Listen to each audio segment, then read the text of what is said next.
Vamos lá então para o nosso quadro Saúde. Agora, oferecimento Unimed Piracicaba. E eu tenho o prazer de receber aqui Antônio Pereira Dias Neto, nefrologista, médico cooperado da Unimed Piracicaba. Muito boa noite, obrigado pela presença, viu? Boa noite pessoal, boa noite Piracicaba, boa noite Neto. Prazer estar aqui mais uma vez para falar de doação, para falar de transplante renal, doença renal crônica, que é uma doença epidêmica no Brasil e no mundo, e todos os espaços necessários para falar do assunto são muito bem-vindos. Muito obrigado. E você de casa vai participar conosco aqui, fazendo sua pergunta, tirando a sua dúvida ao vivo. 2534-1234, 99141-1048. Doutora, a gente vê as campanhas, né? São muitas campanhas que a gente vê, sempre falando sobre a doação de órgãos, a importância que é você ser um doador. Eu já até falei aqui que eu sou doador de órgãos, né? A gente tem algumas ações na cidade de suma importância. A Unimed também entra nessa ação, entra também nessa responsabilidade, né? Chamando a atenção para que todos possam aí também ter esse momento, né, de reflexão e pensar em quantas pessoas estão à espera, né, da doação. E já para começar, doutor, vamos falar o que é o transplante renal, por gentileza. Bom, o transplante renal é uma forma de tratamento renal que, quando ocorre a falência dos rins e que a filtração começa a cair, o rim perde a capacidade de filtrar, ele necessita de uma terapia substitutiva. E, dentre os órgãos todos, o rim é o único que tem uma substituição. Né? Você consegue fazer ou através da diálise ou da hemodiálise, né?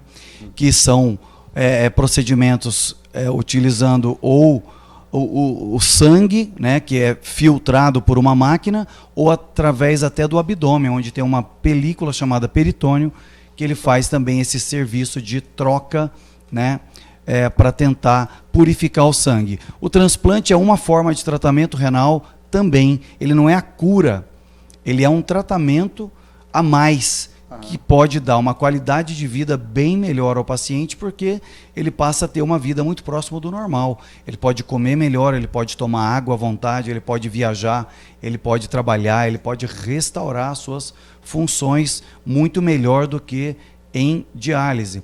E o transplante renal, ele tem uma história já no Brasil mais ou menos desde 1960 e no mundo, na verdade, desde 1960, onde o primeiro transplante com sucesso foram entre gêmeos idênticos. A partir daí foram identificados os critérios de compatibilidade de doadores, né, entendidos pelo doador idêntico, né? E a partir daí, o Brasil hoje é o quarto maior país em transplante renal do mundo. Olha só perde para os Estados Unidos, para a China e para a Índia em números absolutos de transplante. Mas é um tratamento que permite uma ótima qualidade de vida, né? Uma cirurgia relativamente simples, né? O paciente vai ficar com um rim a mais, ele não vai ser retirado os rins que não estão funcionando. Não sabia disso. Ele vai ter um rim a mais que vai ser implantado aqui ao nível da fossa ilíaca, próximo do quadril, né? Para as pessoas entenderem onde fica mais ou menos o apêndice. Perfeito. Né? Perfeito. E tem uma sobrevida. O outro rim também fica, ele fica ativo também, o rim do paciente que foi transplantado. Ele vai continuar, é isso, ele não tira um para colocar o outro. O paciente que recebe o rim, ele tem, em geral, 2 rins que não funcionam mais. Certo. Então, esses rins não interferem mais nesse processo. Perfeito, entendi. Né? Ele vai ganhar um rim de um doador que seja vivo ou falecido, né? E que vai ser implantado longe dos outros rins, aqui bem no abdômen, na região inferior do abdômen. E esse rim tem uma expectativa de funcionamento muito boa, que conforme a compatibilidade, a pessoa pode viver 20, 30 anos com esse rim transplantado, com uma qualidade de vida muito boa. É claro que ainda estamos num processo de um número de doadores reduzido no Brasil. Né? O Brasil tem um número preocupante de doação. Nós conseguimos fazer mais ou menos 22 transplantes por milhão de habitantes. A meta é em torno de 30, 31 transplantes por milhão de habitantes. E isso faz com que a lista só aumente. Claro. Né? Mas é claro que nós estamos aqui para também entender o mundo, né, como é que está acontecendo. Houve uma queda do número de transplantes por causa do Covid. Correto. Isso foi claro. Sim. Né? Muitas doações não puderam ser feitas pelo Covid. Muitas famílias não puderam participar do processo pelas restrições impostas pelo Covid. Então, de 2020 a 2021, houve uma queda importante no número de transplantes mundo afora. E no Brasil não foi diferente. Houve uma queda no número de transplantes com doadores falecidos, que são aqueles doadores cadáveres, né? Mas houve um aumento do número de doadores vivos. Mas, ainda assim, a fila aumentou e o número de transplantes não conseguiu reduzir a espera. Perfeito. Estamos ao vivo aqui, você participa conosco. 2534-1234-99141-1048 para você fazer a sua pergunta, tirar a sua dúvida. Pois não, Maria? Olha, doutor Antônio, já estão chegando perguntinhas aqui do público, a gente já vai abrir para o pessoal. Se você tem alguma dúvida, né, nessa questão, manda aqui para a gente, aproveita aqui hoje o doutor Antônio está conosco, né? Doutor, já vou mostrar a pergunta aqui do pessoal, mas antes eu queria que o senhor falasse quem são os possíveis doadores de rins? Bom, o doador ele pode ser tanto vivo quanto falecido, tá? Então, com relação a doadores vivos, podem ser irmãos, os pais, os tios, os primos e até os sobrinhos, tá? Que a gente fala que são parentes até 4º grau, que são os sobrinhos.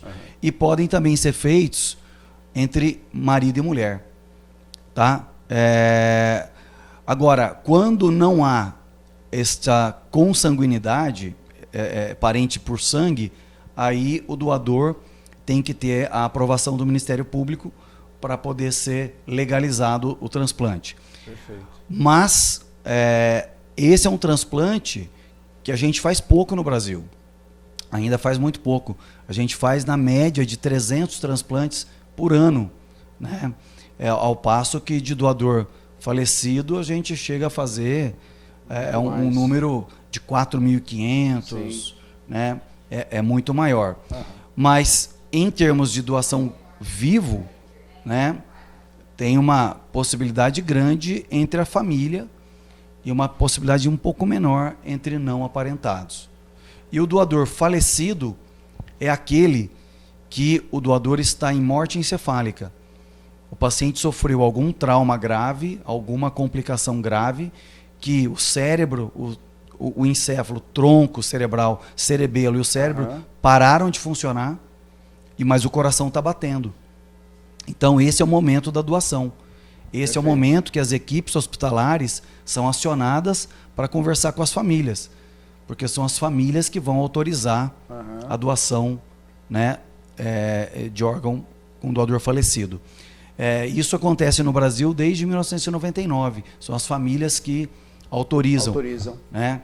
E por isso que a gente conversa muito sobre esse tema, para as pessoas já de antemão dizerem a sua vontade. É evidente que não é uma conversa fácil, mas a pessoa expõe, não, eu quero ser doador se eu estiver numa situação dessa, ou eu não quero ser doador numa situação dessa. Isso vai depender realmente de cada indivíduo. Mas que expresse a vontade aos seus familiares, né? Esposa, pai, mãe, deixar ali expressado. Caso aconteça alguma coisa, sou doador de órgãos, né? Exatamente, porque não adianta mais estar em documento. Perfeito. Né? Quem define realmente é a família. Muito bom. Estamos ao vivo aqui, você participa conosco. Pergunta chegando para nós pelo WhatsApp, Maria, é isso? É isso mesmo, pois nesse sentido de referente às doações, quem pode doar, né? Quem pode receber. A Carmen está aqui conosco, Pois não. mandando mensagem. Boa noite, pode Boa perguntar noite. para o doutor. Uma vez eu ouvi que só quem tem o mesmo tipo sanguíneo, né, pode receber transplante. É verdade isso, doutor Antônio? Carmen, pois não. Bom, dona Carmen, até para uma transfusão sanguínea, né, o tipo de sangue tem que ser compatível. Certo. E para o transplante renal não pode ser diferente. Então, existem aqueles chamados doadores universais, que são o tipo O.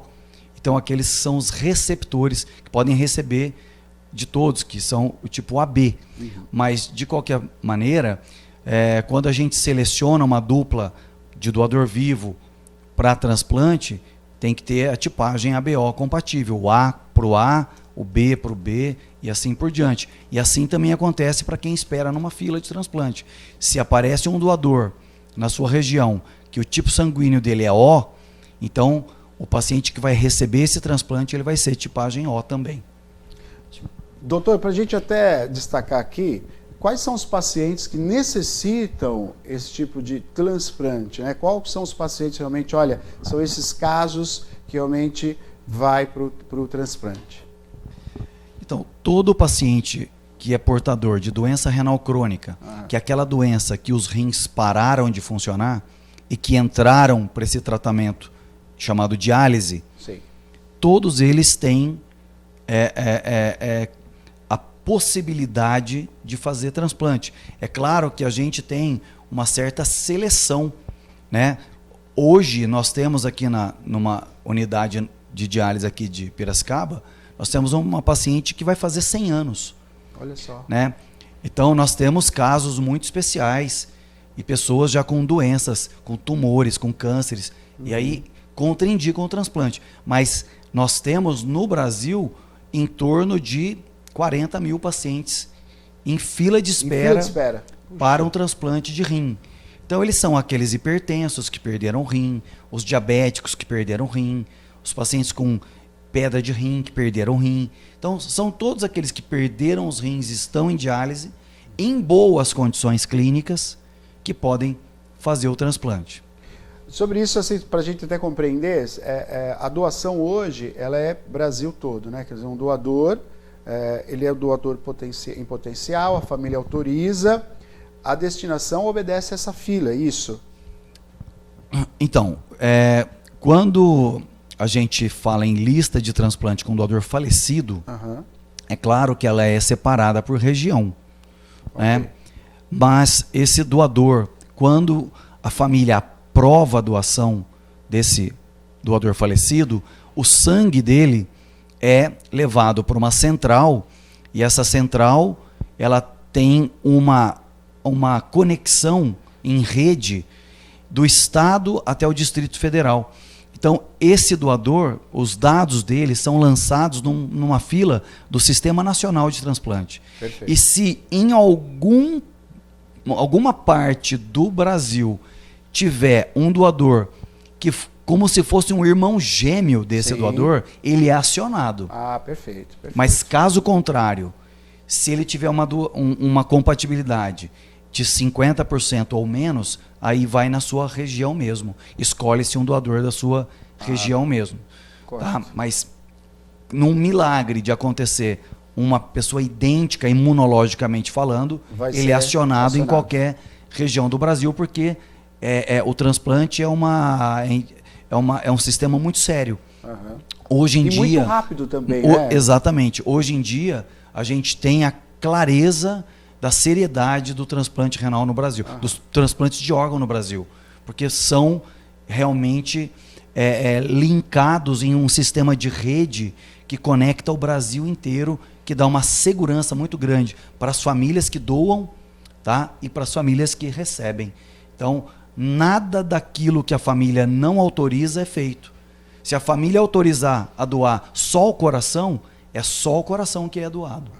Então isso está muito bem estabelecido no Brasil, seriamente e honestamente feito no Brasil. Perfeito. Estamos ao vivo aqui no nosso quadro Saúde Agora, conversando com o Dr. Antônio Pereira Dias Neto, nefrologista médico cooperado da Unimed Piracicaba, falando hoje, o assunto é o transplante renal e a doença renal crônica. Visão também da Unimed, a gente vai destacar aqui também a visão da Unimed Piracicaba. Pois não, Maria, diga. Olha, participações aqui no nosso WhatsApp, você também que está assistindo aí já pode mandar a sua dúvida, né? De repente você tem uma pergunta referente aí a transplante renal, aproveite aqui o doutor Antônio que está conosco hoje dando essa aula generosamente para a gente aqui.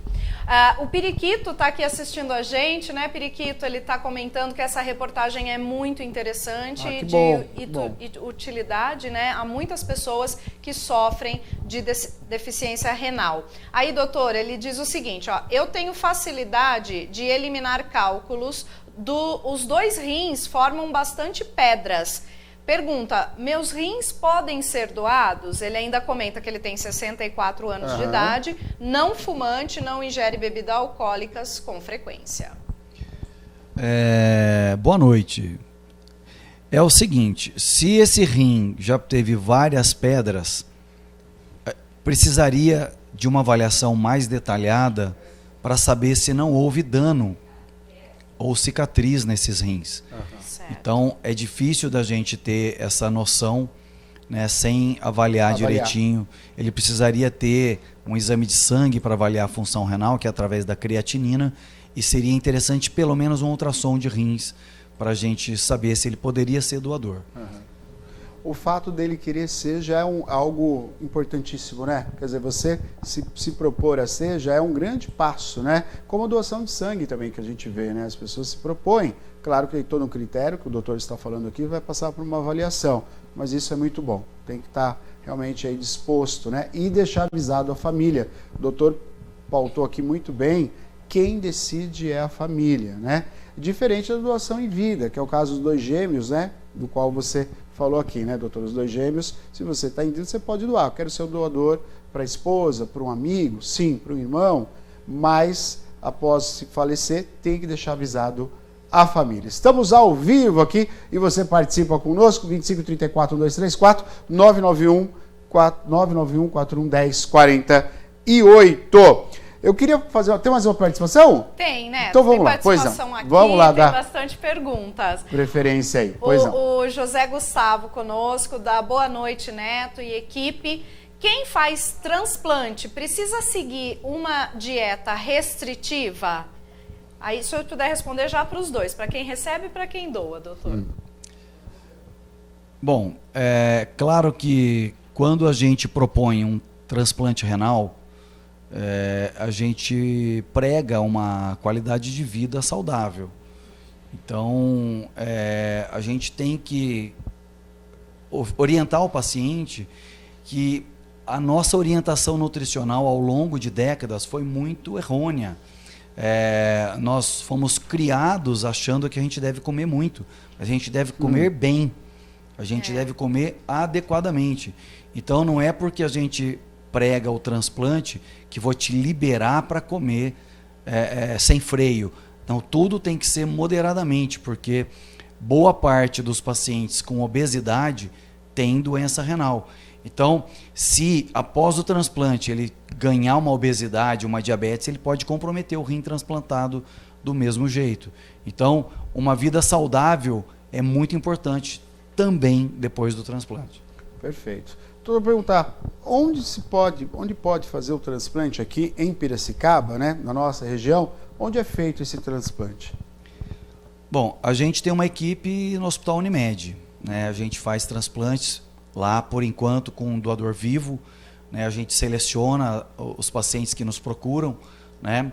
E a gente acaba fazendo o transplante lá no Hospital Unimed, que tem uma intensa cobertura e uma estrutura fantástica, e acaba tendo um apoio muito grande da direção e do hospital nesse sentido, porque eles veem o quanto a gente lida com doença renal.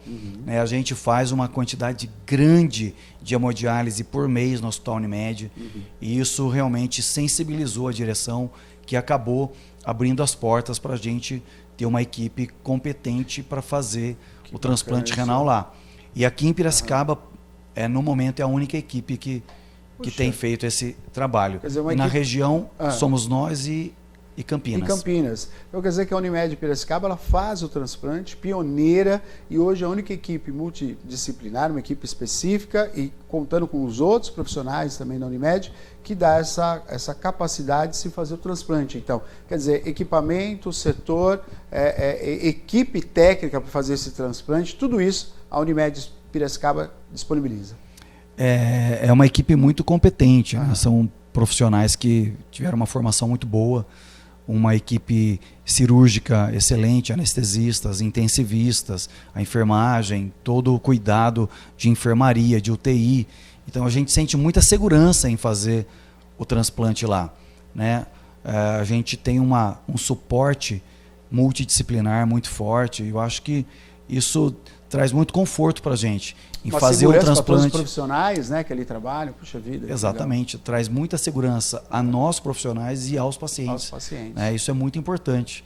Sem dúvida. Né? Sem então, dúvida. A gente está tentando aumentar o número de transplantes, porque a gente vê que o número de pacientes em hemodiálise só aumenta. Né? Correto. Então, isso é uma questão que faltam equipes para fazer transplante. Então, a gente está galgando um número maior de pacientes para tentar, né, fazer de Piracicaba um polo de transplante renal, né, nessa cidade. Então nós estamos aí caminhando em passos, né, quem sabe agora depois do Covid a passos mais largos para tentar ampliar o número de transplantes aqui. Puxa, parabéns, né? A gente vê todo o trato da Unimed que tem, né, com os seus associados, né? Mas saber que, além disso, também tem essa questão, né, que ser pioneira e ampliar, né, justamente ampliar para melhor atender você, né, que é acolhido pela Unimed. Né? Você vê que fora a estrutura que a gente vê que está aumentando cada vez mais, estrutura física, né? Tivemos aí o secretário de Saúde do Estado que ficou encantado com toda a estrutura disponível ali para os profissionais. Mas a gente vê que a equipe que faz parte também, os médicos, enfermeiros, eles batalham e lutam para realmente cada vez mais ter mais técnicos, mais a prestação de serviço ser ampliada, e é muito bom a gente saber disso. Né? Podemos saber que aqui na Unimed se faz o transplante e isso já está sendo galgado para aumentar a equipe. E aí a campanha também fica direcionada para você que nos assiste, para ser um doador também. Isso é muito importante. Parabéns à Unimed Piracicaba. Tem mais participação chegando? Pois não, Maria, diga. Tem sim. Agora conosco aqui o Simão. Doutor, ele quer saber o seguinte, uma pessoa transplantada, ela tem que usar imunossupressores? Bom, Simão, é claro que o transplante renal, eu vou colocar um órgão de uma outra pessoa, né, no paciente. Então, se eu não usar medicamentos para diminuir sua imunidade, vai haver a rejeição do órgão. Então, a rejeição é uma complicação que há muito tempo era grave após o transplante renal, mas com as medicações de hoje em dia, as rejeições já não são mais problema. Sim. A gente tem medicações excelentes em uso no Brasil e que garantem uma segurança contra a rejeição. Mas o paciente tem que tomar esses medicamentos enquanto ele tiver com o rim. Correto. Né? E o rim tem, como eu falei anteriormente, se esse doador tem uma compatibilidade boa com o receptor, o transplante pode durar 20, 30 anos. Né? É claro que quanto melhor a compatibilidade, mais tempo dura esse transplante. Mas tem que tomar os medicamentos imunossupressores para evitar as rejeições. Muito bom. Doutor Antônio Pereira Dias Neto, muito obrigado pela sua presença aqui. Doutor já é amigo nosso de muito tempo, desde no outro estúdio, né? Nós estávamos conversando agora, era outro estúdio, né? Então é nosso amigo já faz tempo aqui. Sempre que quando ele vem e participa, ele explica muito bem, é uma aula que a gente tem aí. Então fica aí junto todo esse saber que a Unimed Piracicaba é pioneira e a única aqui na nossa cidade, na nossa região metropolitana que faz o transplante, com uma equipe nota 10 de grandes profissionais, e saber também que teremos aí em breve novidades, ampliação dessas operações, desses transplantes. Doutor, mais uma vez, muito obrigado. Sempre um prazer tê-lo conosco aqui, pela explicação, pelos detalhes e por responder ao público do Piracicaba Agora nesse quadro tão importante dessa prestação de serviço que a Unimed Piracicaba faz aqui junto ao Piracicaba Agora. Muito obrigado, viu? Muito obrigado a vocês pelo espaço, pela possibilidade de estar falando para o povo de Piracicaba. E a gente está aberto para fazer um número cada vez maior de transplantes. É só procurar a nossa equipe que a gente tem espaço sim para fazer o transplante e mudar a qualidade de vida desse paciente, que esse é o nosso principal objetivo. Exatamente. Tá bom? Obrigado a vocês e Deus abençoe a todos. Amém. E até a próxima. Valeu, obrigado, viu? Você acompanhou o quadro Saúde Agora, oferecimento Unimed Piracicaba.